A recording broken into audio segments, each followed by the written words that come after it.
It's about the restoration of our republic. We want to educate, encourage, enable the power. We stand for integrity, honesty, self-reliance, self-defense, and most importantly, no compromise on our foundational principles. This is America's Voice Now. Find America's Voice Now on Facebook and at americasvoicenow.org. Here's Michael Evans.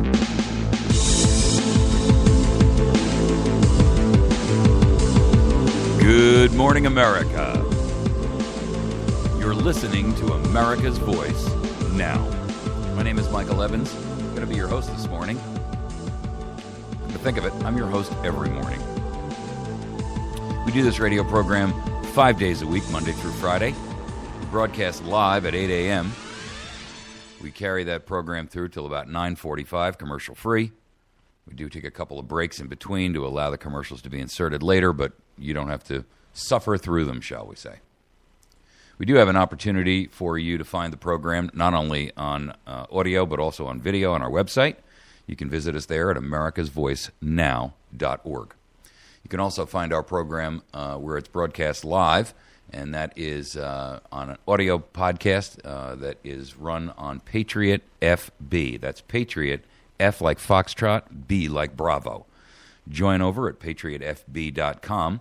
It's kind of like a Facebook website where you can join with other like-minded individuals. And second website that carries our program, constitutionclub.ning.com. Constitution Club has a great program where they have a mini website for every one of the counties in the United States of America. There are approximately 32 or 3,300 of them.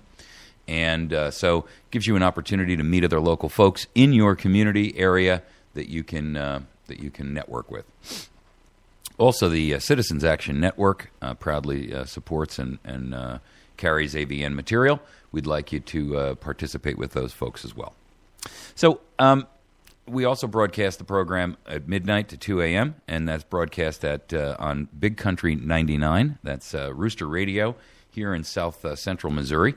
It's located out of Houston, Missouri, and they broadcast the program from midnight to 2 a.m., and there's a ton of listeners out there. This is a country western type station, and then at night, everybody takes off their cowboy hats and their ball caps, and we put on tri-corner Patriot hats. You got to love that. So that's the base of America, folks. That's the core. That's the rock-solid foundation of this country. That's the truth.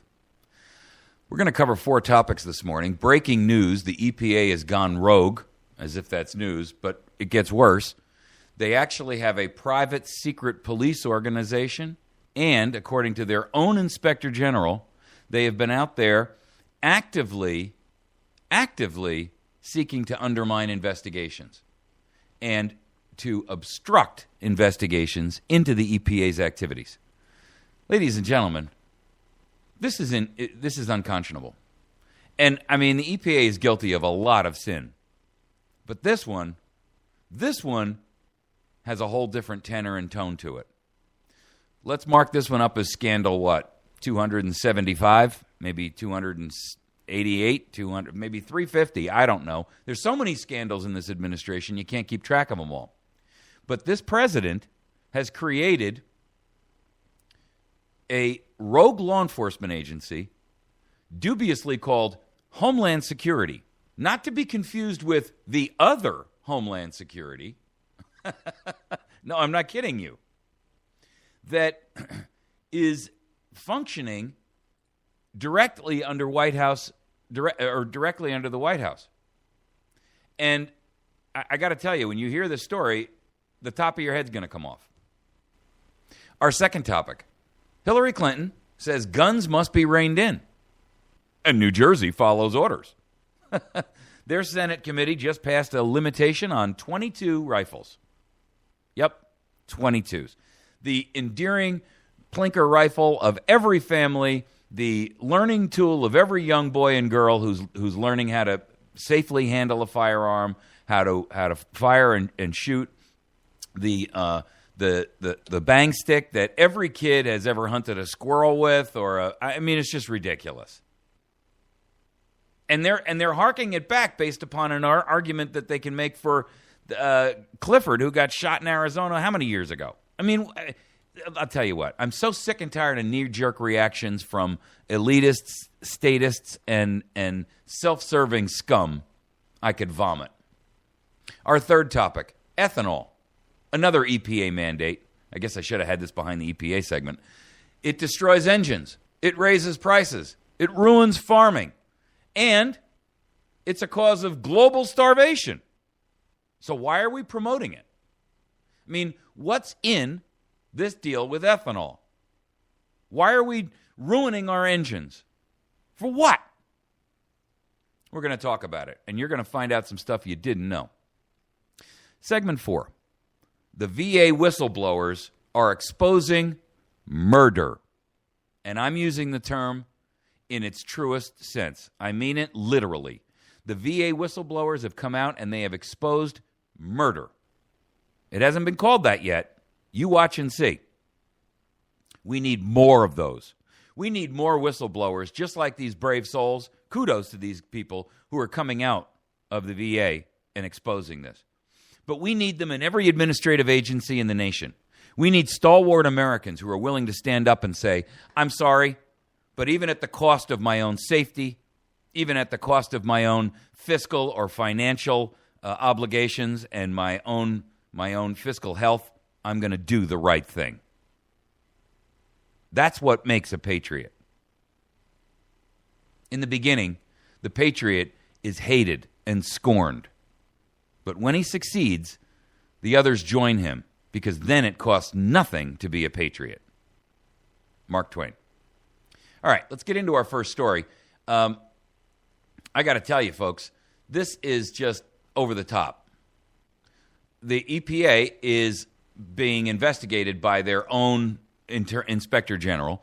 Every agency, just for the record, so you understand what this is, every agency has an inspector general. And the job of the inspector general is like internal affairs, okay?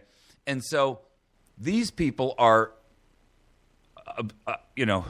essentially work for the organization.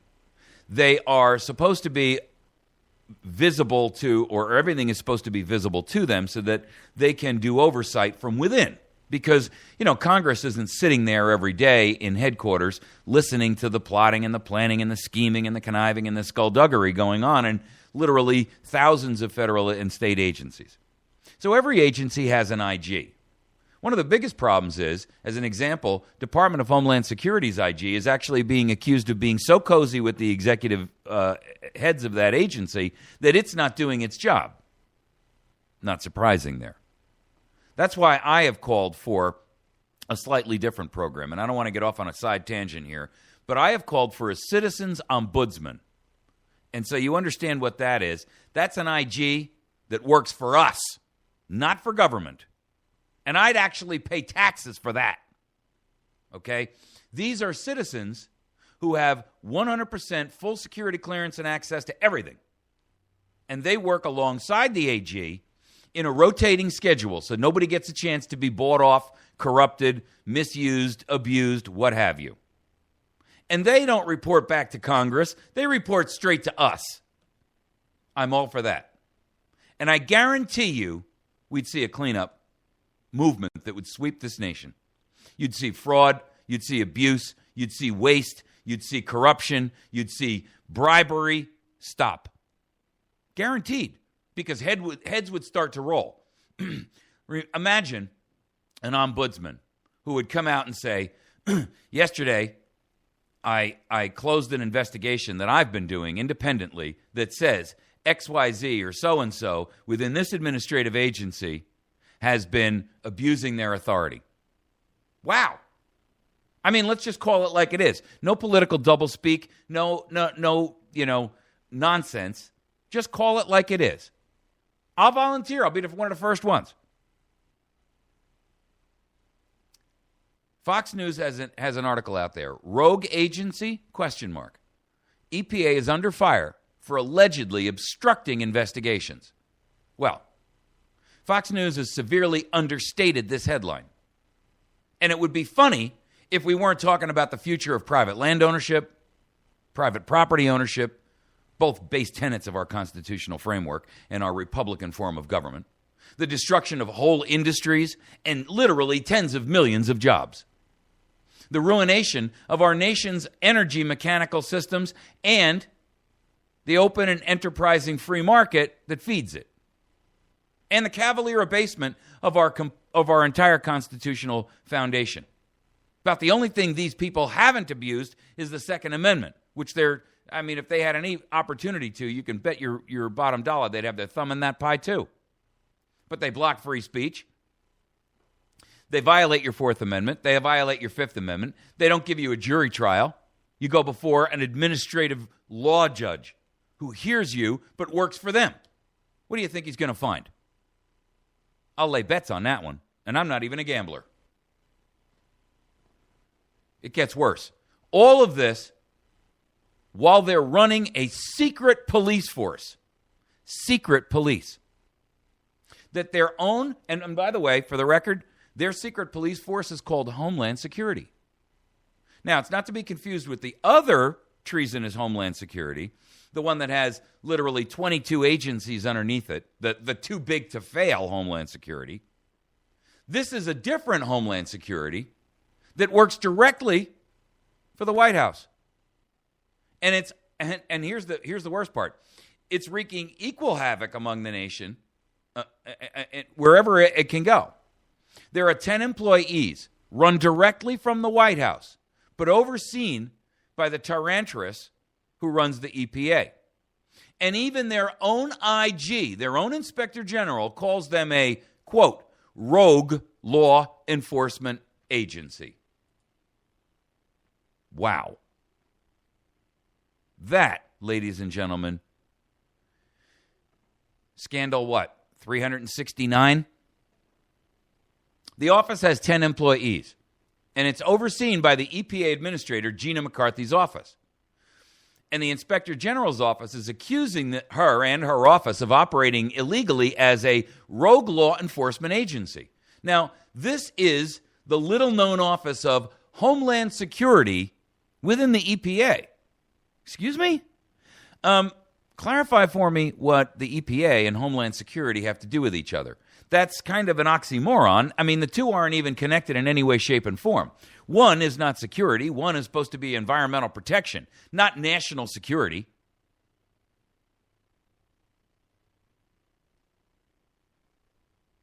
This rogue law enforcement agency, and those aren't my words, those are the words of their own Inspector General, has impeded independent investigations into employee misconduct, computer security, external threats, including compelling employees involved in cases to sign non-disclosure agreements under duress. Now, anyone who understands contract law knows that any contract signed under duress is invalidated. You can't hold a gun to someone's head and say, sign over your real estate to me. Give me the title to your car. Because all that person has to do is go to court and say, but he held a gun to my head to make me sign it. Of course I signed it. The option was die. The contract is immediately invalidated. And so should every non-disclosure agreement by every agency in the nation, because they're all signed under duress. If you're threatened with your job and the livelihood of your children, maybe your own personal safety, who isn't going to sign? This is Sullivan, Patrick Sullivan, and he's the IG. Listen to what he has to say, and this is his quote. This isn't my words. Under the heavy cloak of national security, the Office of Homeland Security within the EPA has repeatedly rebuffed and refused to cooperate with the OIG's, that's the Office of Inspector General's, ongoing requests for information or cooperation. This block unquestionably has hamstrung the Office of Inspector General's ability to carry out its statutory mandate to investigate wrongdoing of EPA employees. Now, this is going to be a hearing, I think it's today, actually. And here's the problem. Well, I just outlined the problem. Here's the problem. This Inspector General is basically saying that he cannot do his job because the EPA is doing everything in its power to prohibit and bar and block from the required and mandated, congressionally ordered duty that he has. Now, this is why I tell you, folks, that an ombudsman needs to be brought into play here. And it should be on every agency, state and federal. Think of it this way. Here's how the ombudsman program would work, and then I'm going to digress because I don't want to get into this whole thing. I've outlined this entire thing before in a program. But here's the way it should work. A group of citizens get together and form a committee nationally.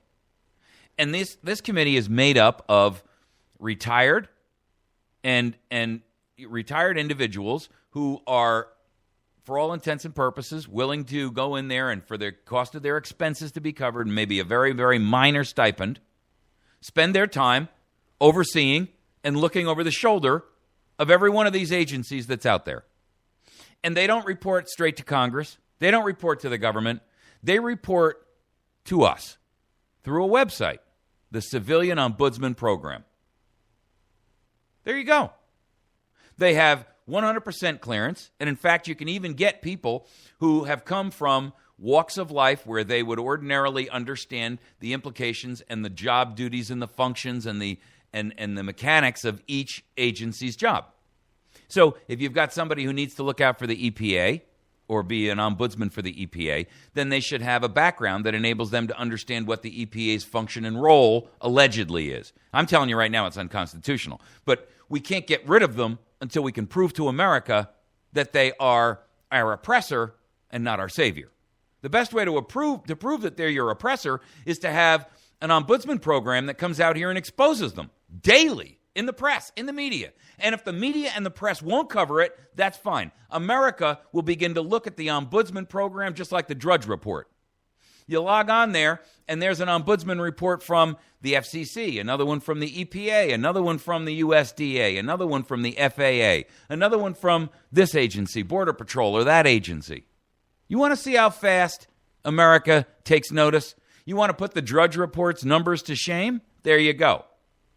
This thing will have 1 billion hits a year just from people who are trying to find out what's really happening. They can be funded through even voluntary donations. Let's not make it a tax because then they're employed by the government. Let's do it as a voluntary donation. How's that? Only open to individuals. No corporations, no PACs, none of that. I mean, this is a system that makes sense. Why? Because the Inspector General is, for all intents and purposes, barred. I'm telling you, when I'm talking about an ombudsman, I'm talking about a guy who's got the key to the office of the head of the EPA. And he can walk through and rifle through her desk and her files any dagnab time he feels like it. It's time we took the country back. And that's the way to do it.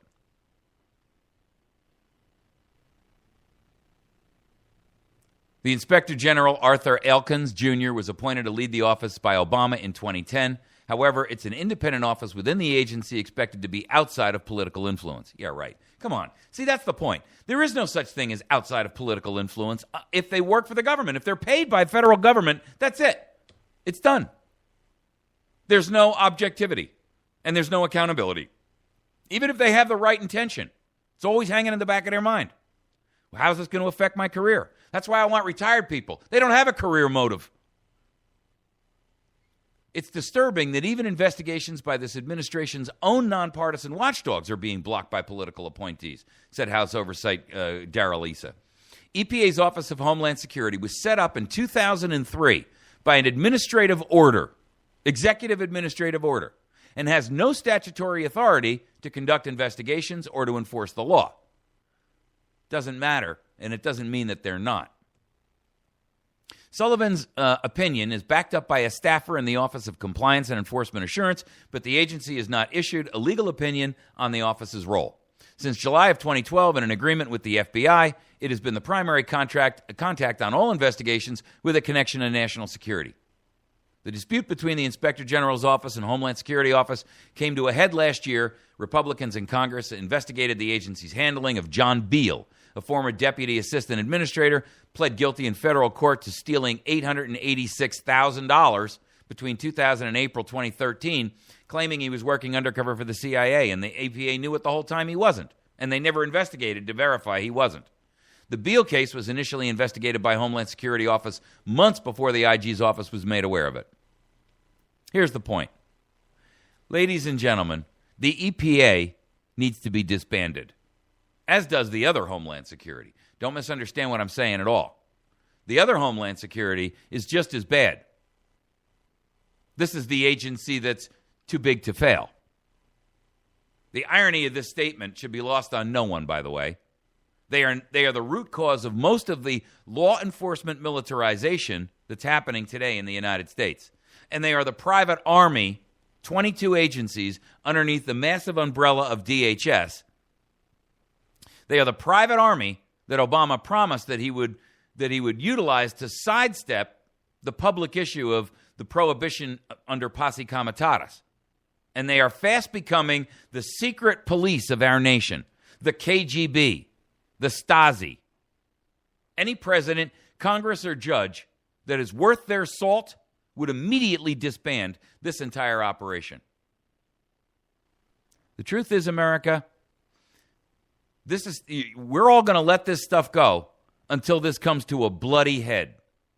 But I'm going to tell you, this isn't going to be like piercing or lancing a boil. This is going to be far, far worse. When this boil gets lanced, I got to tell you, it's going to be, because it's not a boil. See, this is a tumor that's inside the nation that is not the size of a lemon, not the size of a softball. This is a tumor inside the body of our nation that is the size of however many federal agencies that are out there of watermelons. And when you burst one, it's going to poison this country. It's going to create a civil war. And Hillary's doing her damnedest right now, and we're going to talk about that in a moment, to make sure that you don't have a gun to defend yourself and your family and your state and your nation. She declares that the gun laws are too lenient and that guns must be reined in. Really? Well, let me show you something, America. Well, all right, we're going to get into this topic right after this break. New Jersey, by the way, is following her orders explicitly, and their Senate committee has stated that or passed legislation that will prohibit the venerable .22 rifle, 43 different rifles, all the way from the Glenfield and the Marlin Model 60, the Nylon 66, and the Winchester 190, because they hold more than 10 rounds, even in a tube-fed magazine. I got to tell you, folks, how insane can we get? Why are we letting this happen? Why are we not tar and feathering the entire lot of them and ejecting them from the nation? Deport them. You've been listening to America's Voice Now. Communicate with me by sending me email to mike@americasvoicenow.org. That's mike@americasvoicenow.org. We'll be right back.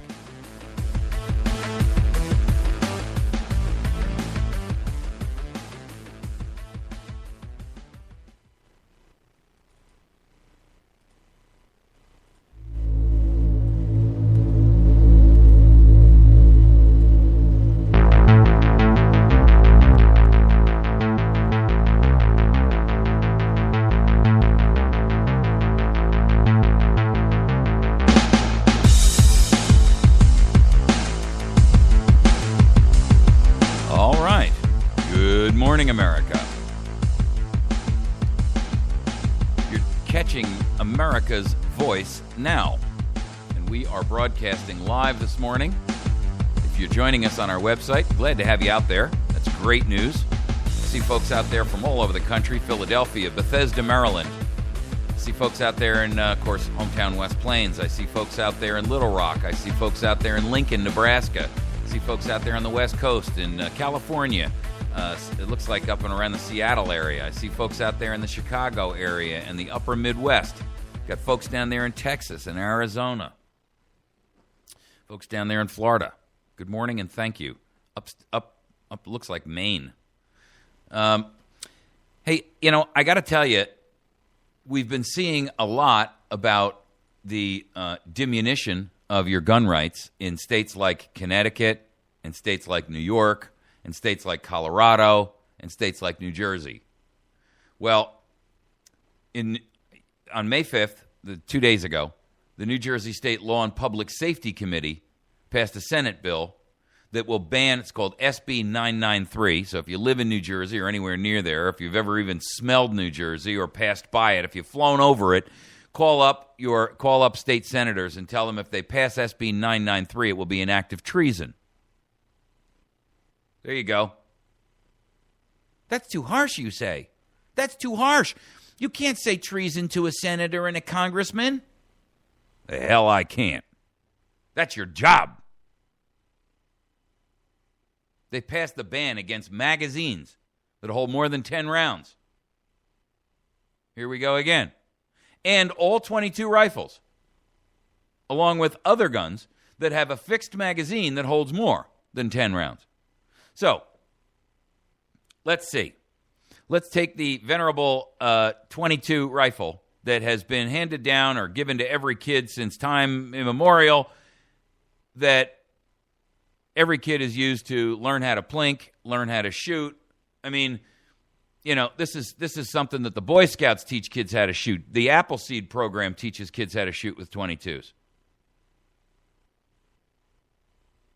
They've broadened the label of assault firearm.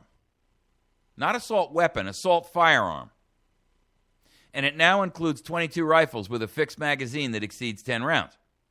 So, your Glenfield Model 60, your Marlin Model 60, your Remington Nylon 66, and the Winchester 190, and 43 other rifles are now going to be banned in the Democratic, with a K, Democratic, as an apparatchik, of the communist state of New Jersey.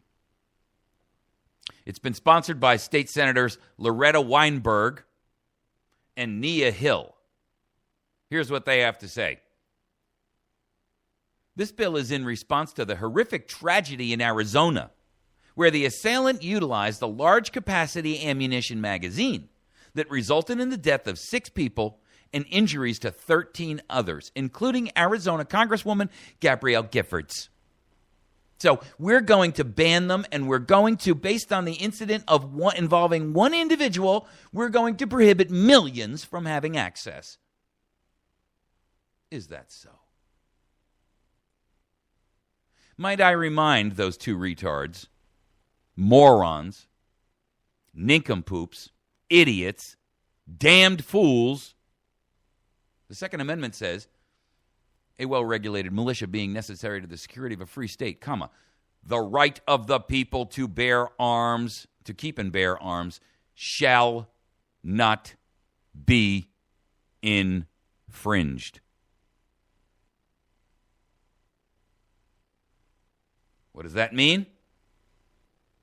Well, we know what it means. The right of the people to keep and bear arms has been recognized by the general government. But the best security of that right, after all, is the military spirit, the taste for martial exercises, which has always distinguished the free citizens of these states. Such men form the best barrier to the liberties of America. Albert Gallatin, the whole of the Bill of Rights is a declaration of the right of the people at large, or considered as individuals.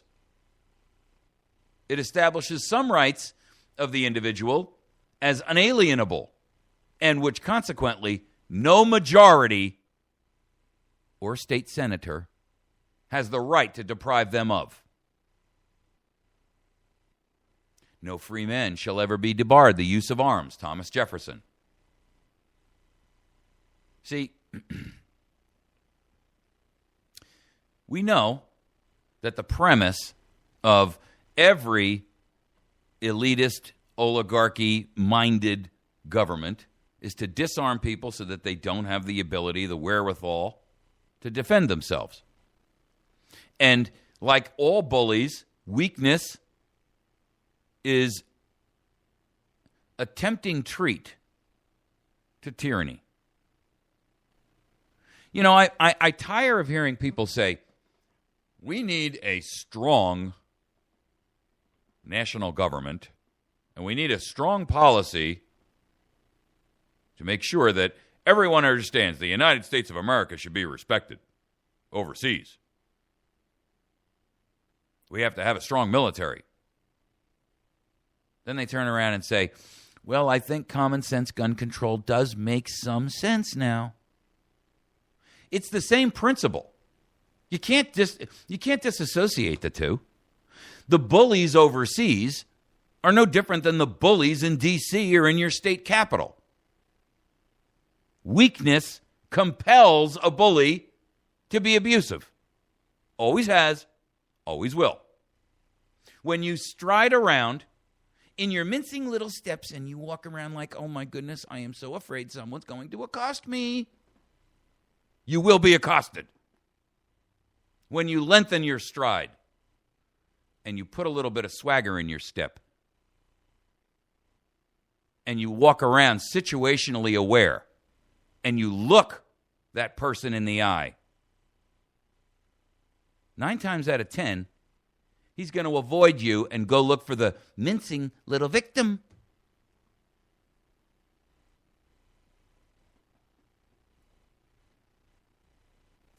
The ultimate authority resides in the people, alone. James Madison. Here's the deal, folks. New Jersey's going to cave. We know they will.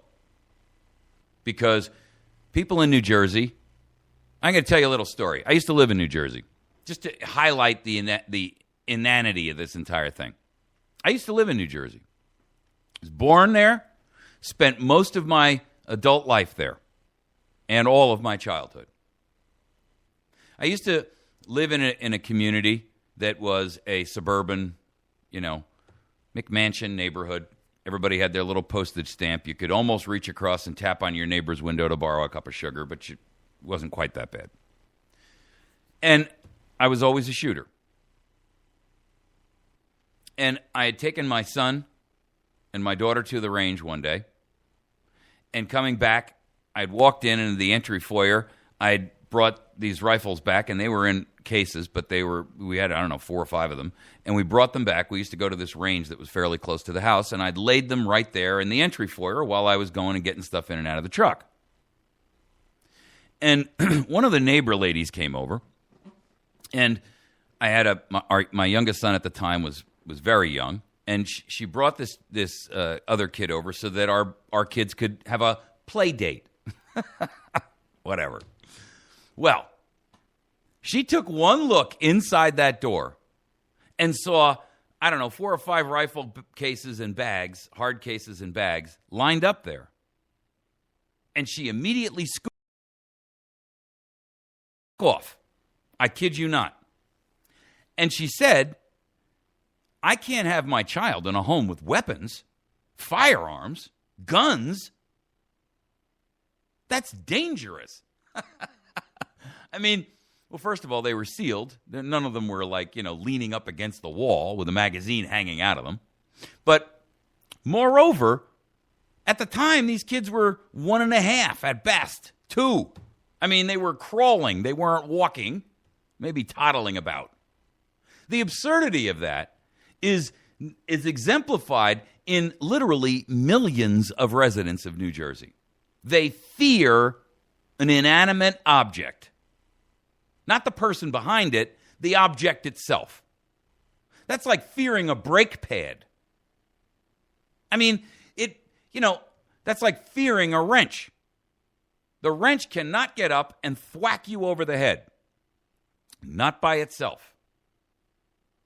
The rifle, the pistol, the shotgun cannot get up off the table, inject a round, rack the slide, and kill you without human intervention.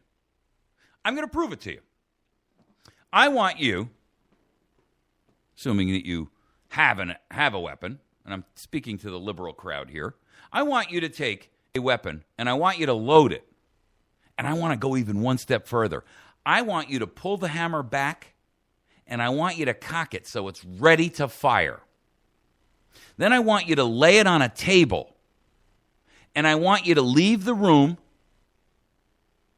and come back in 1,000 years. And guess what? It's still going to be cocked and it will not have fired. Wow, what do you think of that?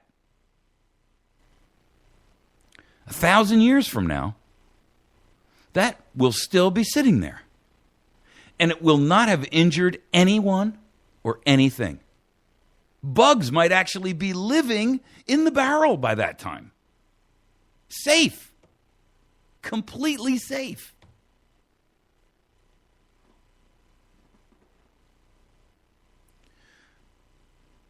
But Hillary,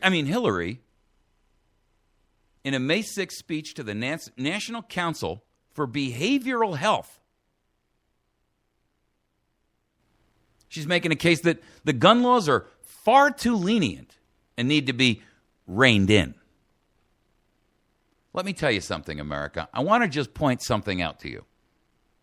Because if you ignore what Hillary's saying here, like you ignored the Obama promise to fundamentally transform the nation. Well, he doesn't really mean that. The heck he didn't. If you ignore it, like you ignored his statement of, well, under my plan, electric costs will necessarily skyrocket. And they are. Well, he didn't mean it that way. Oh, yes, he did. Want proof? Go pull the electric bill out of your mailbox right now and tell me what it is. I guarantee it's gone up at least 30% in the last 24 months. Probably closer to 50% if you look at the last 4 or 5 years. Maybe more. I know mine has. My electric bill used to be about $120 a month. It's now $215 every month. Same usage. I mean, give or take a little here and a little there. I mean, it's all ultimately the same usage. How has it skyrocketed in 5 years? From $120 to $220. How did it go that high? Well, Obama is fundamentally transforming the nation. And he's doing so in large part by skyrocketing your electric bill, among many, many other abuses. So when you hear a politician speak like Hillary and she says gun laws are too lenient and they have to be reined in, the alert flags should be flying on the play like confetti after the Super Bowl. Not just from gun owners, not just from those people who have fired a gun, from those people who have never held one. Never touched one, never even been in close proximity to one firing, except for the television screen. You know why? Because all those guns held by all those rough and tumble types, those are the ones that have allowed you to sit in front of the television instead of a hard labor pick or sledgehammer. And when those guns are gone, that will be your fate. And your soft, lily-white hands that have not seen a callus, well, I leave the rest to you. That pretty wife of yours, yeah, she'll be in another camp 10 miles down the road. Think I'm kidding? Okay. Let it be known, America ignored the alarm bells. America ignored the klaxon warnings. America ignored the air raid sirens going off in every neighborhood, in every town, in every city, in every village, in every town. The warning that said, you're losing your nation to tyranny. You're losing your nation to tyranny. You're losing your nation to tyranny.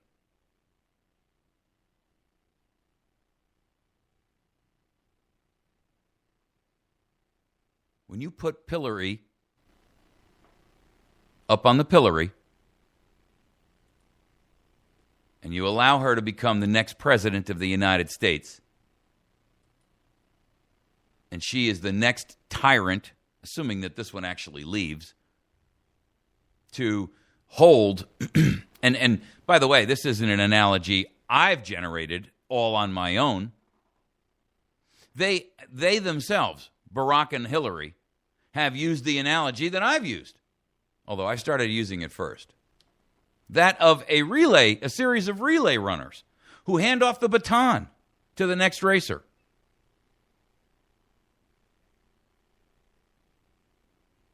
If you think for a moment that Hillary Clinton will not continue, and I got to tell you, in a more vicious way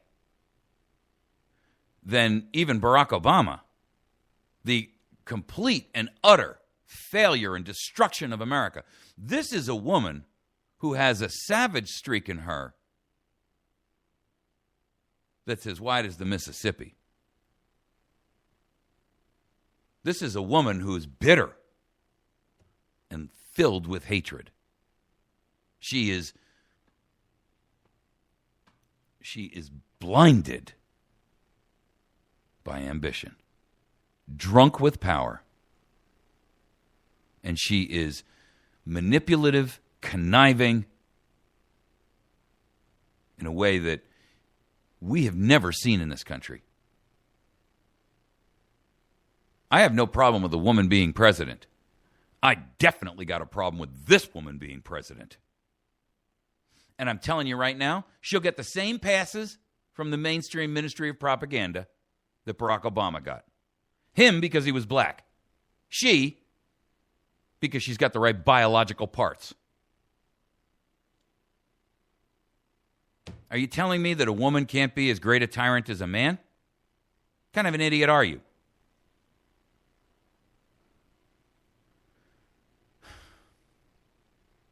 See, the problem that we have here, America,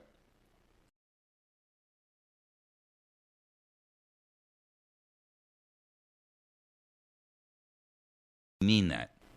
Yes, they do. Yes, they do.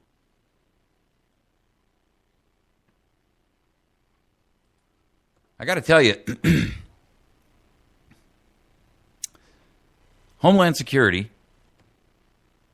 is a violation of the premise of a standing army in the United States of America.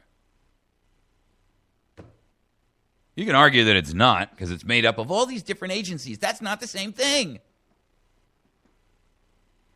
Well, with all due respect, the Army is made up of a whole bunch of different divisions and groups, too. Yes, but this is under civilian control. Well, so is the military. Yes, but these people, they don't have a military mandate. They don't? They don't? Why are they militarizing police forces all over the country?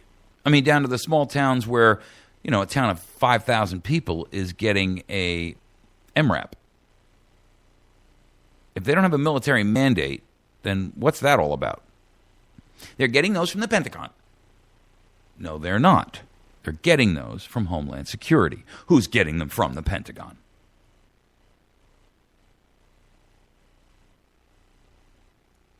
Did you know that DHS is involved in virtually all of the issues that surround law enforcement in this country? You see, they don't call it a military here because a military has a different connotation to it. Military is intended to be an offensive tool, if you will, but always externally broadcast.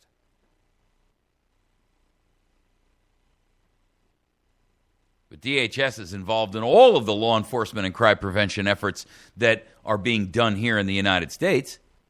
All of them. All of them. And they are prosecuting it like a war. And under Billary, Pillary, Killary, Hillary, it's only going to get worse.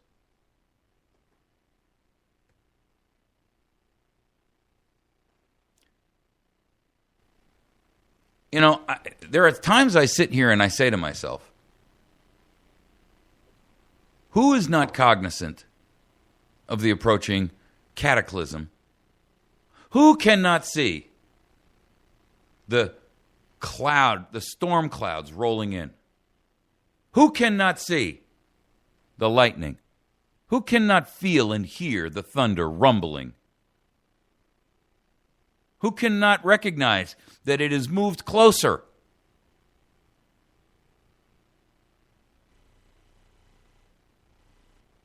I don't understand. I just don't. Who cannot hear, smell it in the air? A storm is coming.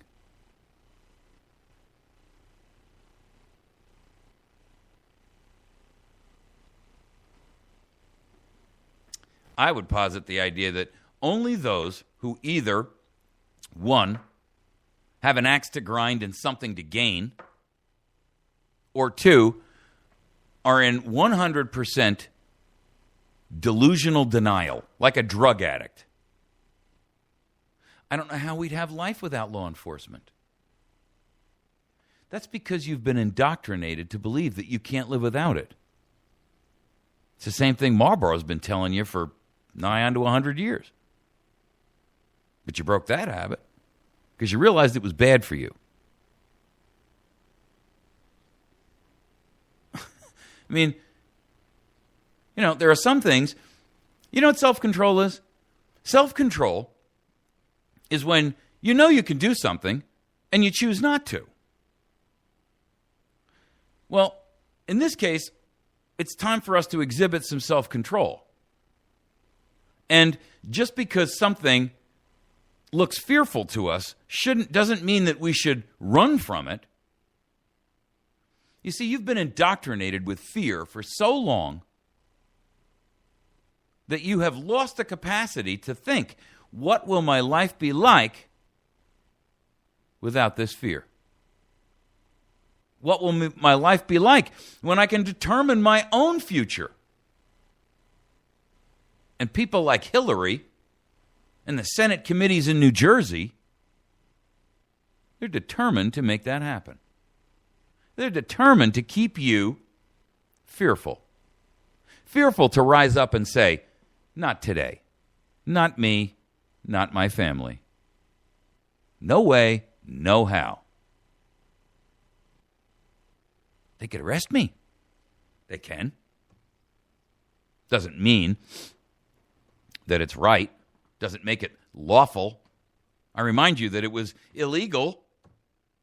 I should remind you that it was legal at one point to hold slaves. Was that right?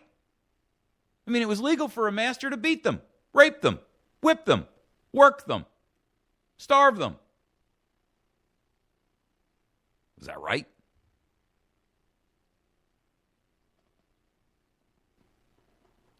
See, America, the decision is yours. It's yours to make. The question is,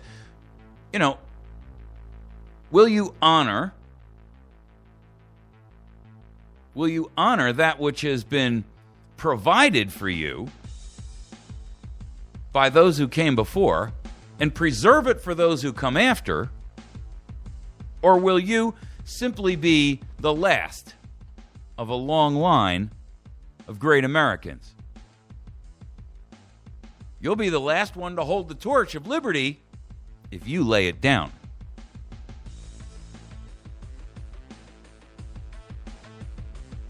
Communicate with me by email at mike@americasvoicenow.org. That's mike@americasvoicenow.org. We're going to take a break. When we come back, we're going to talk ethanol, how it destroys engines, raises prices, ruins farming, and more.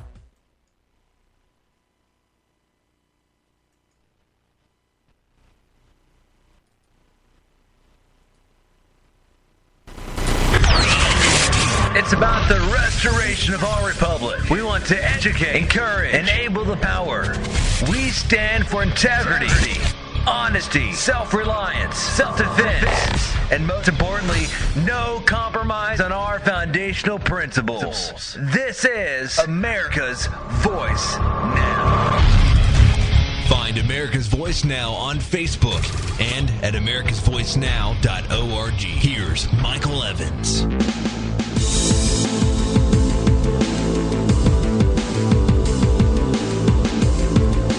Good morning, America. You're listening to America's Voice right now. My name is Michael Evans. I'm going to be your host this morning.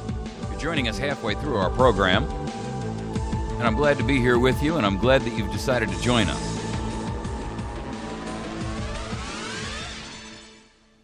We try to cover unique and different stories and offer you a different take or a different viewpoint on that which we see that is provided to us as indoctrination by the mainstream ministry of propaganda on a day in and day out basis.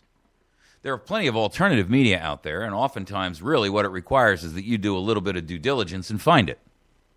There's one group out there I happen to very much like. I don't agree with everything they say, and of course I shouldn't. But there's an organization out there called Reason.com. It's Reason Magazine, Reason, great website. I'm not suggesting that we should never temper our reason and our logic with compassion or with our conscience. But I can tell you this, the lack of reason, the lack of logic, the lack of common sense in our current situation, in our currently politically correct little, dysfunctional dystopian utopia that they think they're creating, hello.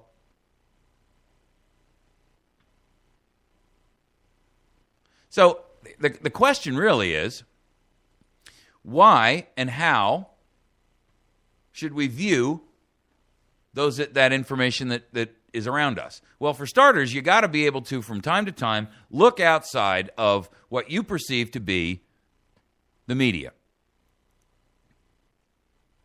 I visit Reason.com and I read their articles on a routine basis. By the way, stop watching television, okay? Including news media television. I got to tell you, watching TV is programming. They call it daily programming for a reason.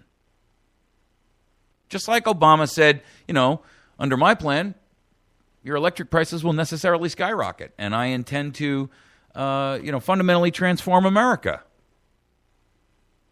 Programming means what it says. There's an article I posted up there this morning about the ethanol disaster of America. And one of the reasons that I like Reason.com is because, they use clear, concise, thoughtful, articulate, and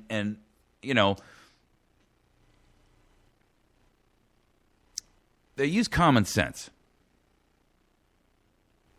And each and every one of those descriptors is diametrically opposed to what we currently have in our government today.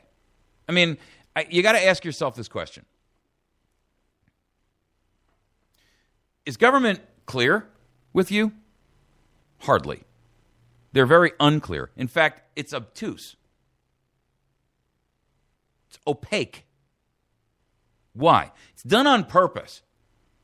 Because you're the only one not in the know.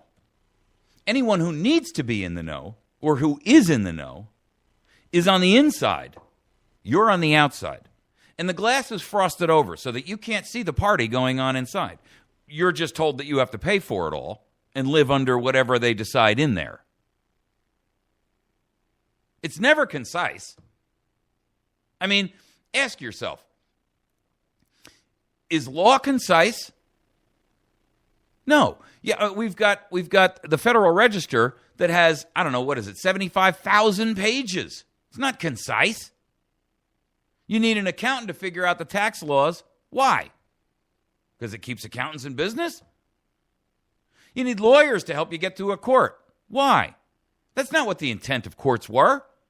You shouldn't be dismissed just because you didn't follow some stupid archaic procedure that nobody knows about because it's written in legalese, except the lawyers who are intent to keep you on the outside. It's ridiculous, folks. It's not concise. They cloud all these issues, and they do so for a reason. They put these loopholes in, and everything else is vague. Well, it's open to interpretation. Interpretation by whom? Well, the people who are making the rules, of course. And by the way, you're not part of it. Have a nice day. Get lost. Go on. Move. We'll call you when we've rendered a decision. Now get out of here. I mean, you can get that kind of dialogue by going to prison. It's never thoughtful. Remember, clear, concise, thoughtful, articulate, and insightful. Is it ever thoughtful?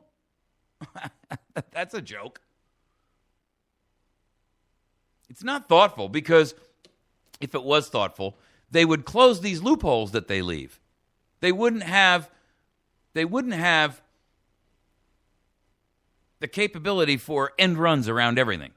But they can't do that because that would end and eliminate a completely a political class caste system.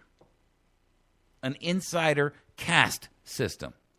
The oligarchy of government and corporatocracy. The fusion of which is called fascism. Stop throwing your hands up when you hear the word fascism. It's not only Hitler, you idiot. I hear that argument from people all the time. I get emails about it. If you understand what fascism is, look, fascism is a merger of corporations and government. Government becomes the enforcer for corporate mandates that benefit their bottom line and profitability. They, meanwhile, keep everybody in government plied with resources and money and bennies. You pay the price. You're manipulated to benefit the corporate's bottom line. They use the law enforcement and the government as their mercenary arm, and that's the end of it. That's what fascism is. The end result of fascism can be a Holocaust, but it doesn't have to be. You've got fascism going on all over the world. America is fascist. They're not socialist and communist. You've been trained to abhor the word fascism and immediately attribute it to Nazi Germany. I mean, that's one example.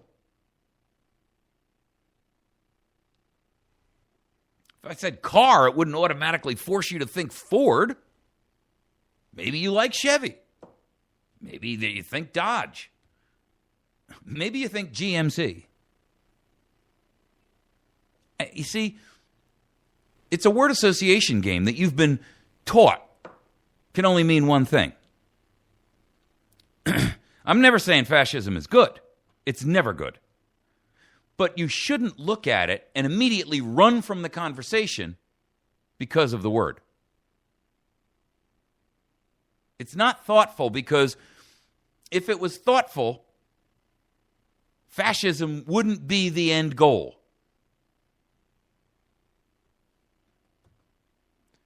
Government is never articulate, ever.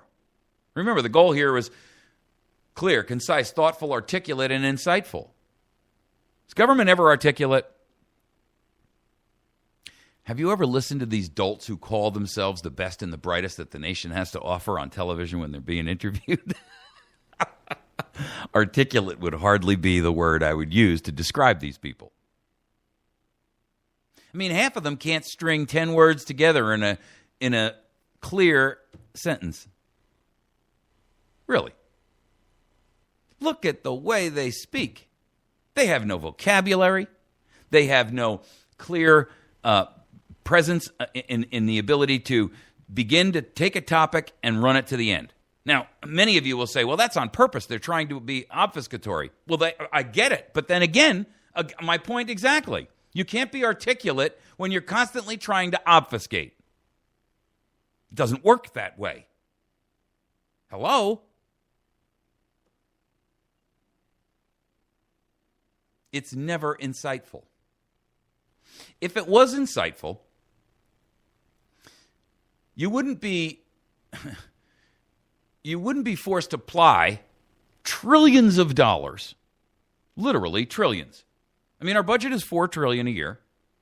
We're $17.5 trillion in debt. We've got nothing to show for it. And you wouldn't be forced to ply your masters with trillions of dollars for which you receive no benefit.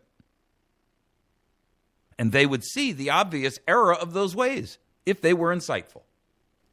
But no, they look at that $17 trillion and say, good job, we did something good there. Really? Look back at the havoc that you have wreaked. You know, government reminds me of trying to take a battleship up a narrow boating canal. You know, the wake that's caused is so massive, it busts all the docks and it smashes everything in its wake. And it never looks back.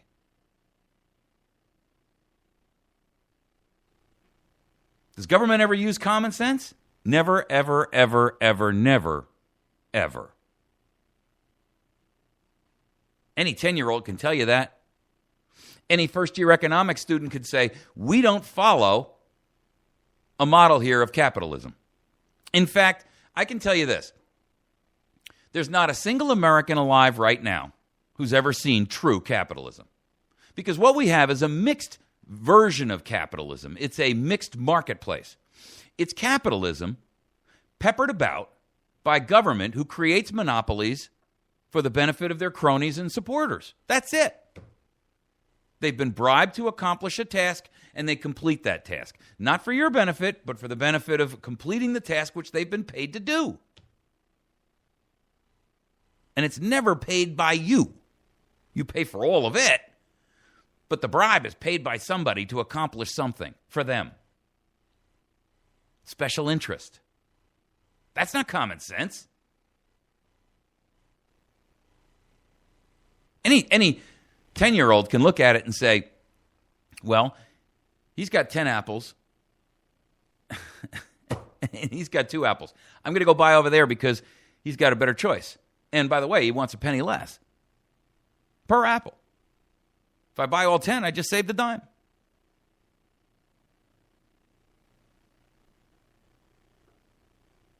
What exactly do we get from government? Nothing. Absolutely nothing. Nothing that's beneficial, nothing that's got any value, nothing that has any virtue. It produces nothing, it makes nothing, it generates nothing. Government's not a production center. It doesn't have a product. It's not a profit center. What they do is they take. They take from you, and then they redistribute amongst their pals and their friends and their cronies. Or they buy votes with it. And they fool people into dependency and enslavement. They breed corruption like horny rabbits because they can't exist with 1 or 2 honest brokers in the room. So they have to corrupt those honest brokers as soon as they get in. That's why all those people who got in the Tea Party in 2010 and 2012, they're worthless to you now.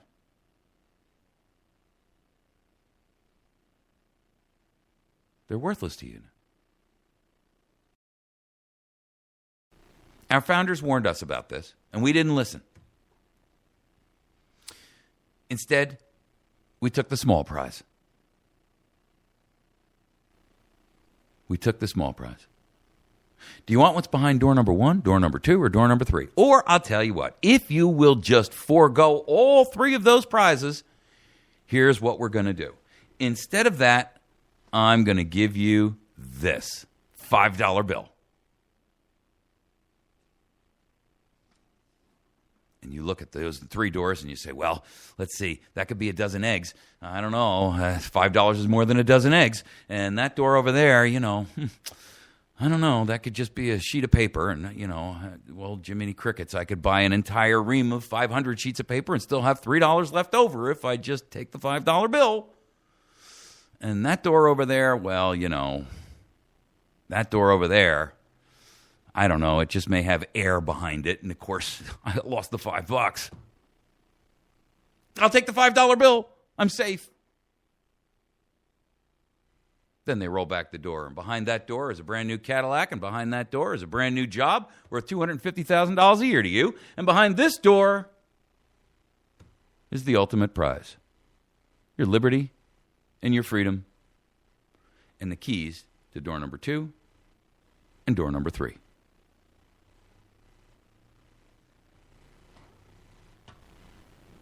But you took the $5.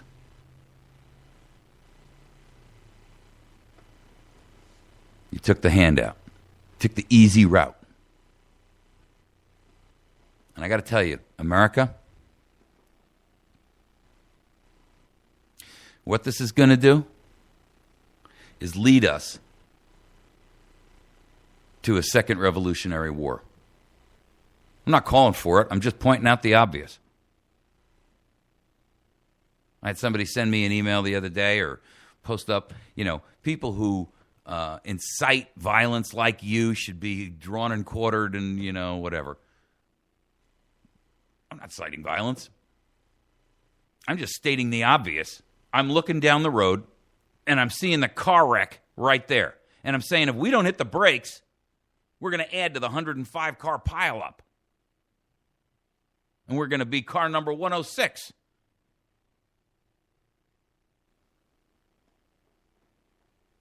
What we will see in this country is another revolution. And depending upon how it goes and how it starts and what's involved and what plans, nebulous, nefarious for us, I don't know. I do know this. At some point in time, they're going to have to close the steely fist of tyranny upon us. They have to. Do you know why? Because $17.5 trillion is not payable, not to mention the other $120 trillion that nobody wants to talk about. Not to mention the other $200 trillion, by the way, that we have backed. What? All the derivatives from all the people who bought them on Wall Street. $200 trillion. Government guaranteed. If it all goes busts, what? We can't pay the $17.5 trillion we have now. How are we ever going to pay $200 trillion? Look, what you have to recognize is that the total asset value of the United States itself think about it. Who are we going to have a fire sale to? Who's got $17.5 trillion to bail us out, assuming we wanted to sell the entire country? Everything's for sale. Every piece of land we own as a nation, which is pretty considerable west of the Mississippi, right? So the federal government, Washington, D.C., we're going to physically sell that 10 square miles, and we're going to sell every fort, every gun, every bazooka, every airplane, every warship. We're going to sell it all to somebody as a fire sale so we can pay off the debt. Nobody's got $17.5 trillion. It's like you going out to your neighbors and saying, look, I know I've got a $5 million mansion here, and I know you guys are all living in tar paper shacks. Anybody willing to buy that house and give me the $4 million I need to pay off the mortgage? And everybody looks at you and says, well, that'd be wonderful, but I don't got $4 million.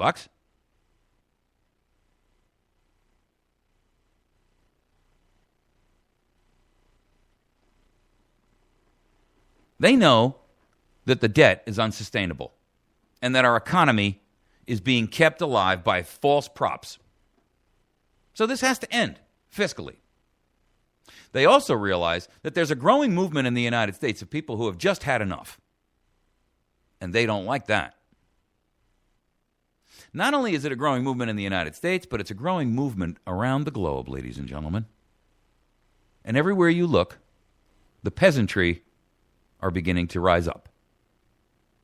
And they're only going to let that go so far until they say, we better cut this in the bud now and nip this in the bud before it gets out of hand. And they get real traction. So what will happen in this country is we're going to see some sort of a fiscal economic slide that will inevitably lead to some sort of a collapse. I don't know how it'll come about. I don't even care. It doesn't matter.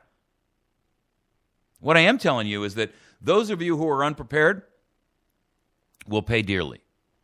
And at some point in time, because of the nature of government's need to gain control, they will assert authority people will fight back, and a new civil war will be on in this country, a new revolutionary war against the foreign government of Washington, D.C. And it's likely that millions will die. That's a hard reality to swallow. But I got to tell you, it doesn't make it implausible. It's not a science fiction book, folks. It's not a TV show where at the end of the day, the magical is going to happen and the whole thing's going to end up and everybody walks away happy with a smile. This is reality. And it ain't going to end the way that you've been trained to believe things will always end.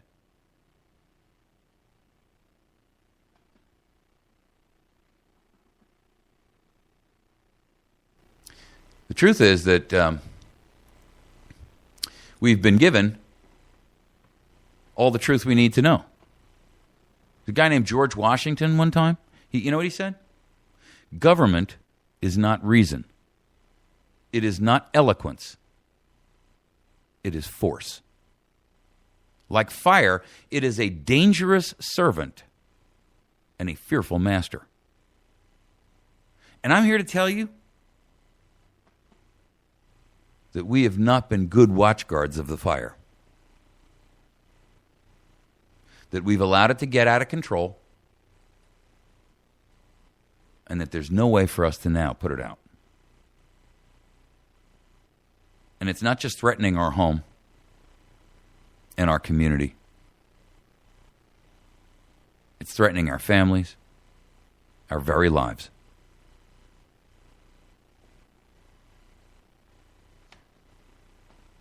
You've been listening to America's Voice Now. My name is Michael Evans. I say these things not to alarm you, but to awaken you and jolt you into the reality that you need to see. You need to come out of your stupor. You need to come out of your cocoon. You need to realize that it's time to straighten up and fly right. You've been laboring under this inebriational delusion for long enough.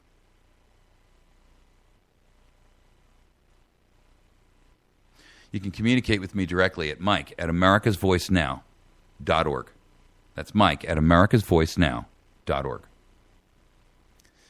We're going to come back in just a moment. When we do, I never even really got to the ethanol story. I guess I got tangled up in this whole nonsense about, well, you can find it on reason.com. Go read it.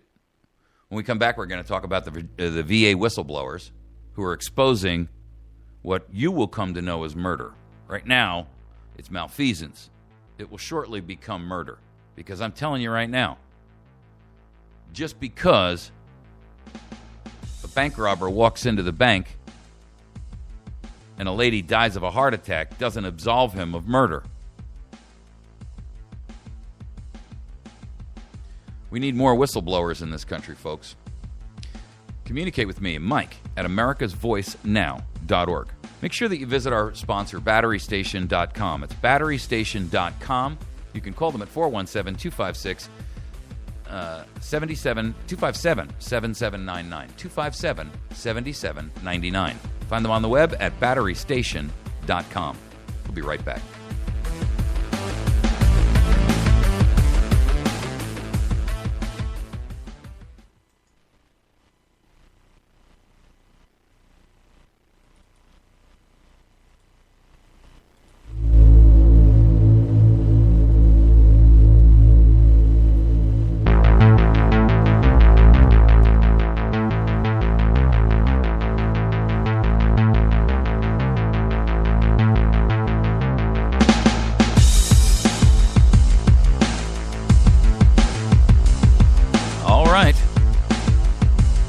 Back.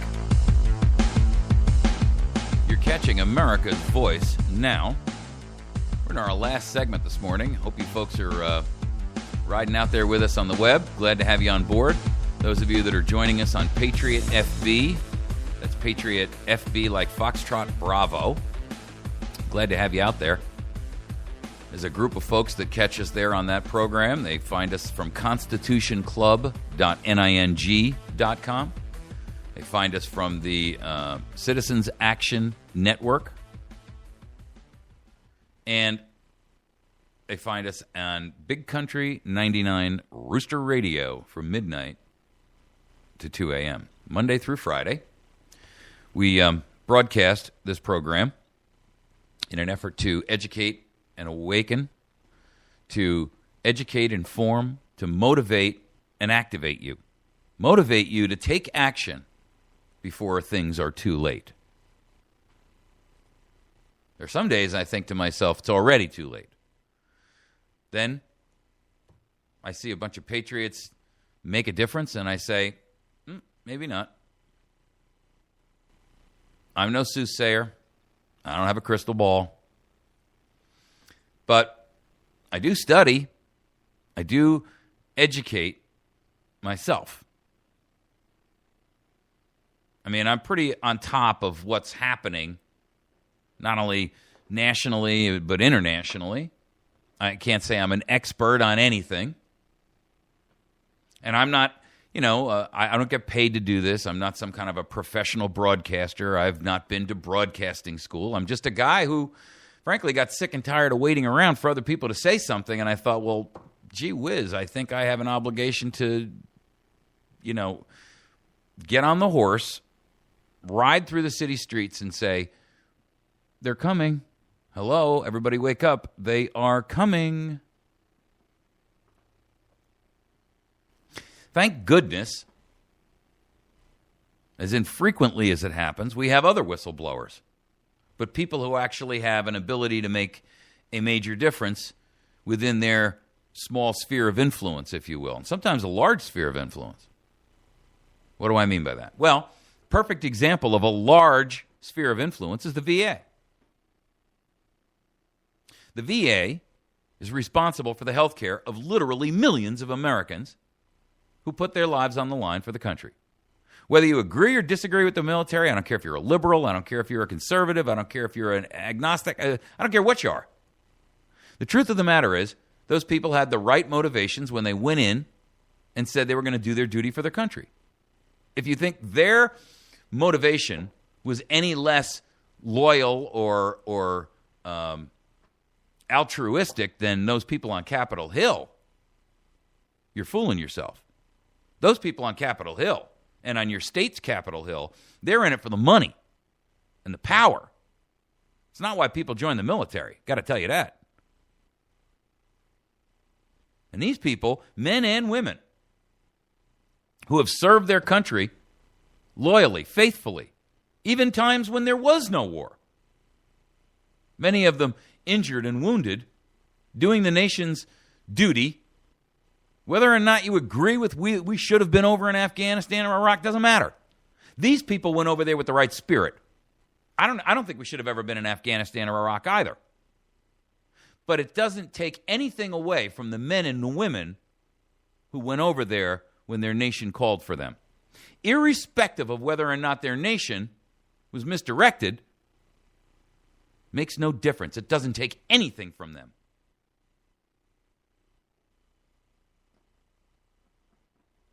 And to see that they are being mistreated, to see that there are, as we know, dozens and dozens of attributable deaths to the malfeasant scum in the VA who were trying to make sure that their ticket got punched, that they got a good report card, and they did so while stepping over the dead bodies of Americans? I don't even military. If you are so sociopathic, so psychopathic that you're willing to step on the dead bodies of your fellow countrymen to improve your own personal lot in life, there is no salvation, no salvage for you. And that's what these people are.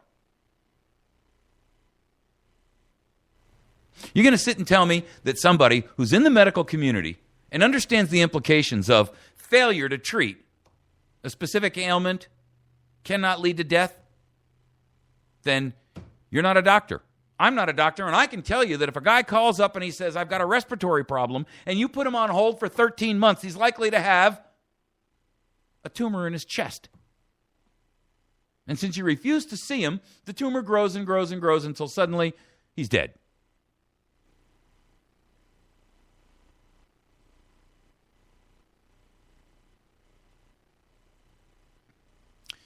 You see, the people who would do something like this,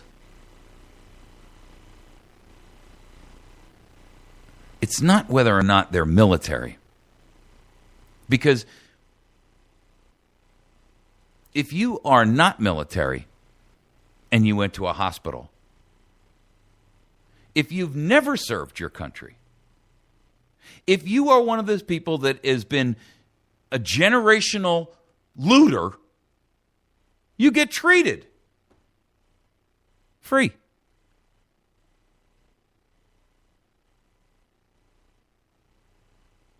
How insane is that?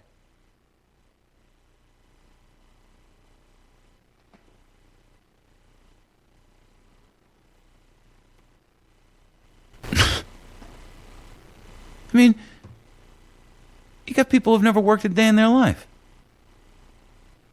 You got illegal aliens coming over the border. That not only have they never worked here, but they come over here and immediately take away the resources from the rest of you. And they get treated better than those men and women who took the risk, paid the price.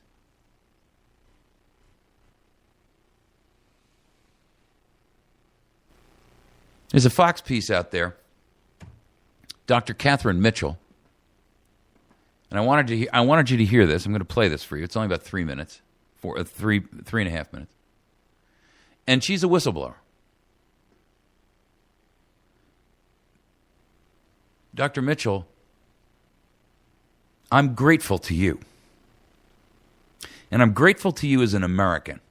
I don't care whether you work for the VA. I don't care whether you work for Downtown General Hospital.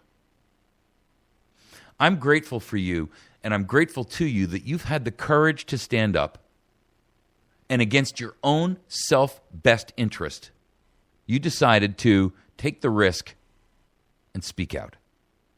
And you're not alone, and I don't want to leave anyone out, but I got to tell you, I don't believe in altruism for the community's sake in the communist manifesto manner. But what you're doing is big. And it's something completely different. It's virtuous. And I honor that.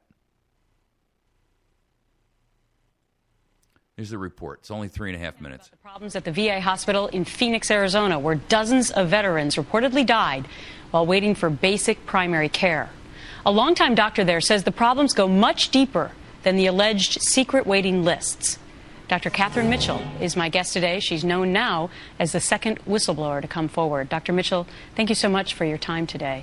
What were your primary concerns about this secret waiting list? Because it's my understanding that you feared that certain people within the hospital where you were in Phoenix might try to do away with some of those documents.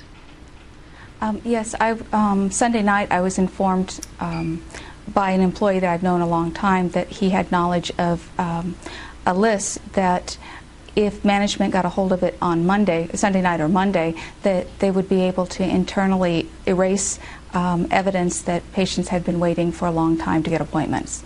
And what did you do after that? Well, he called me and asked me what to do, and so I thought, well, we'll go to the VA police desk. The VA police are actually, it's a federal police force, and there's one at every facility. We went to the police desk. After they spoke with their chief, they were unable to take custody of this potential evidence. They did recommend that we find a place to secure it within the facility. At that point, this employee... Yes, this employee and I went to the eligibility clinic where the list was, took it from the eligibility clinic, and then hid it in the clinic that I work in a place where I could keep it under lock and key until the next morning when the OIG would come. Okay, so that was eventually handed over then to the Inspector General? Oh, yes, that was handed over Monday morning. Okay. The employee and I met by the union offices, and then we... Go ahead, I'm sorry. I don't mean to interrupt you, but Sharon Hellman, who was the person in charge at this particular hospital, she's now on administrative leave. She has claimed in interviews that she never knew that such secret waiting lists existed. Is she lying? I don't know if she personally had knowledge, considering the fact that the second list was pretty common knowledge and standard operating procedure. I would have a hard time believing no one knew that it existed. Mm-hmm. Our electronic waiting list is kind of archaic in that when someone calls in to request a new patient appointment, that request is entered into a note in the computer. That note is then printed out and then hand carried at the end of the day to the section where the electronic waiting list. Okay. I want to make sure that I get to the other grave concern that you had, because you were in the emergency room. And you were so concerned about the care that veterans were getting there that you had recommended that it be shut down. Why? Because we were inundated, actually for several months. We were inundated with patients. We were only an 8-room emergency room. We were incredibly short-staffed in terms of physicians and nurses. We did not have any ancillary support services. Every time I wanted to get an x-ray on a patient or send them to CAT scan or get their blood work done, we had to pull one of our nursing staff out of the ER from direct patient care to do transport. There were, at that point, there were so many near misses, situations where the potential to jeopardize someone's life were occurring, that there was no way that we could keep a handle on it. Dr. Catherine Mitchell, she's now known as the second whistleblower. Very brave of you to come forward as we continue to cover this story on a daily basis here on The Real Story to try and get the answers. Doctor, thank you for your time.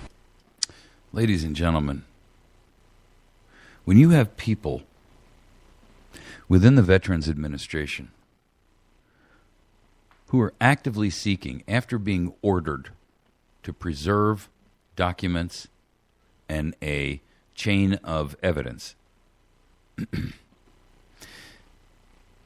and they are actively seeking to destroy that evidence to protect their own reputations and jobs and to avoid their own criminality, I've got to tell you, folks, this goes beyond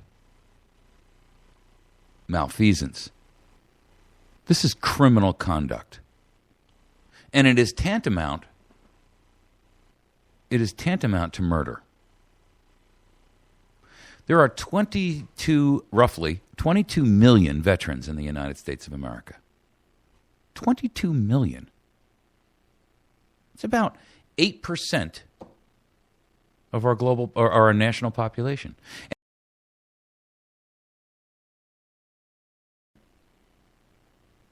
I mean, what is it, 30%, 35% of our population?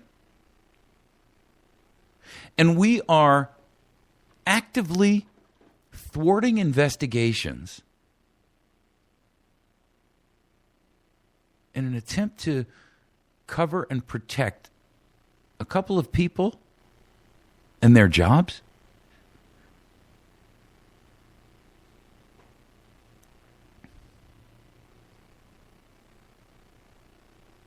You see, this is mass murder. No different. It's no different. I mean, this isn't mass murder on a Jeffrey Dahmer level. This is mass murder on a terrorist level. Perhaps not with the same political aspiration. That's why I'm calling it mass murder and not a terrorist action. Terrorism requires the motive that you are trying to gain some sort of political edge or advantage. And I don't think this intended that. This is just criminal mass murder. Criminal mass murder. Was it murder in the first degree with plans and malice aforethought? And, well, in a way, yes. Because if you are sitting there and you are altering And you are altering the systems that provide accountability to cover your tracks, knowing that it's the resulting in death, then that's first degree.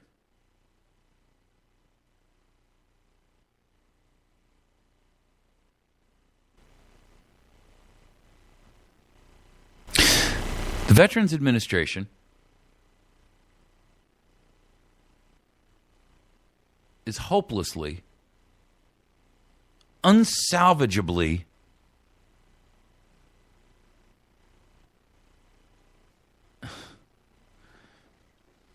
here's my thinking on it. What should happen is that veterans should be given the ability to go to any medical community and facility, and they should be given an insurance card. Veteran insurance card. That's it.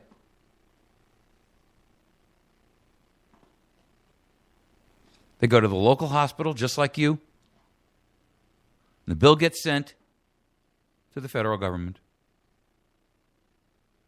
That's it. Case closed. Take these massive VA clinics all over the place.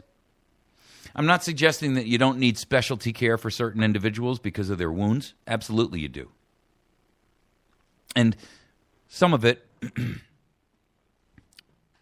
requires special knowledge and skills.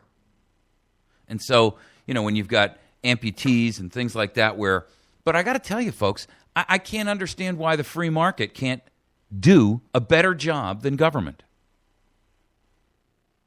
I don't believe they can't.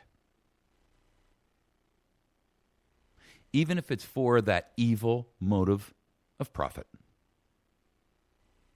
I guarantee you, if this nation said, who will step up to the plate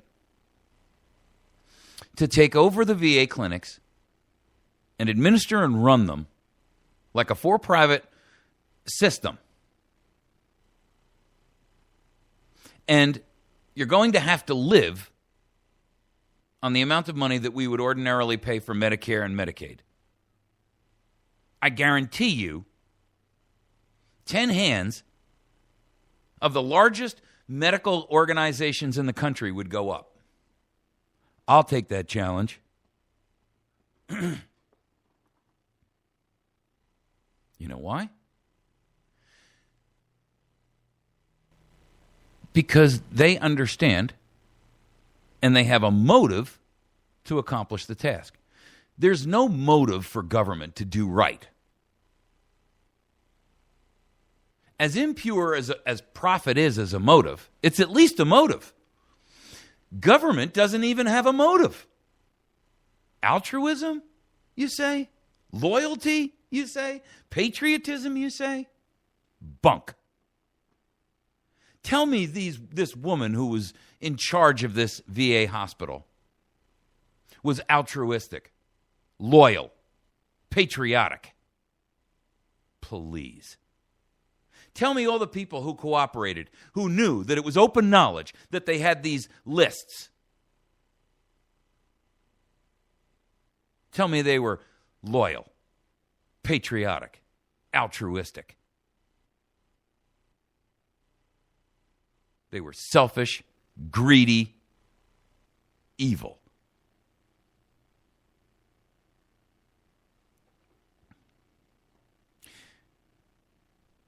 You see, the truth of the matter is, there's nothing government does for us that we cannot do better for ourselves. Even under the guise of that evil thing called profit.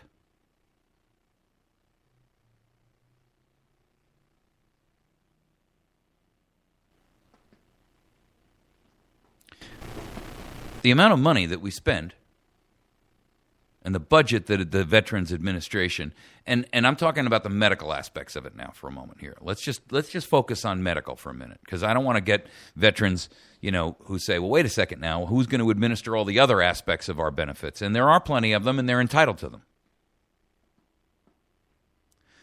But I am going to talk about the idea that the medical care be taken out of the hands of incompetent bureaucrats.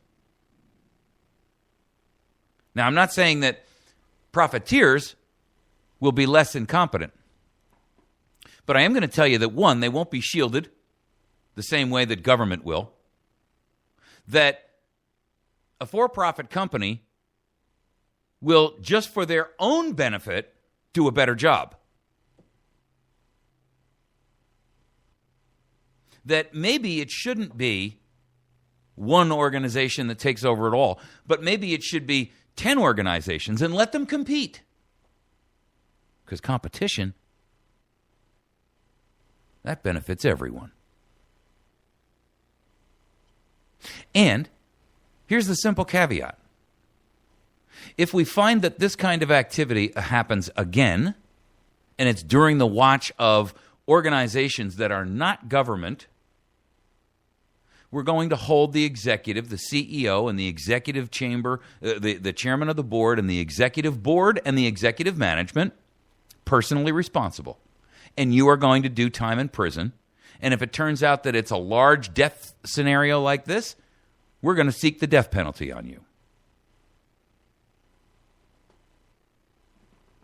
Want to see the VA snap to attention and stand rigid like it's never stood before?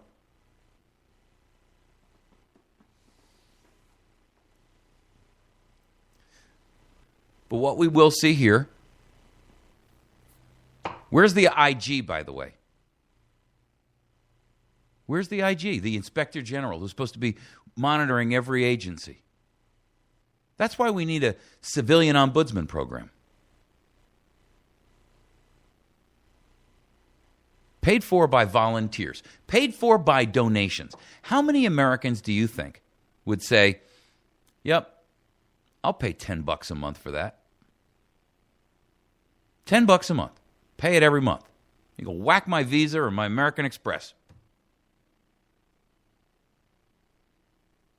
It's $120 a year to be assured that somebody's looking out for me.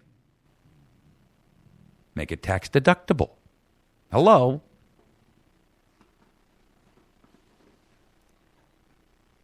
And that ombudsman, he doesn't answer to Congress. He doesn't call Nancy Pelosi or John Boehner. He doesn't call Mitch McConnell or Harry Reid. He doesn't pick up the phone and call DHS and say, I've got a report. He goes back to the Ombudsman National website, and he puts the report out there for all of America to see. Now that, ladies and gentlemen, that's transparency. Not the brand that Obama sold to you. Real transparency.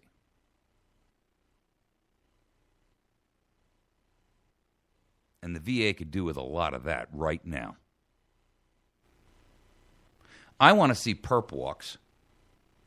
I want to see somebody dragged out in chains before a slavering press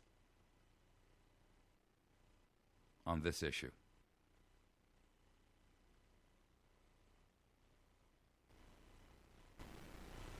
Because it's beyond anything else that we could attribute to government. I mean, this is, ladies and gentlemen, you've got American soldiers dying. Not one, not 5, not 10. Dozens and dozens. 47 directly attributable now, and we haven't even cracked the egg on this.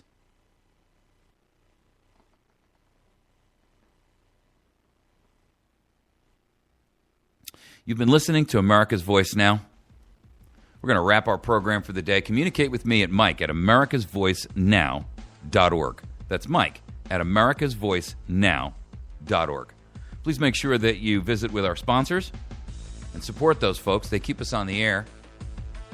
Make sure that you see two of our friends at AtlasSurvivalShelters.com, SurvivalByPreparedness.com, BatteryStation.com, and our friends at Pizza Hut. PizzaHut.com, or visit the location in West Plains. Have a great day. God bless.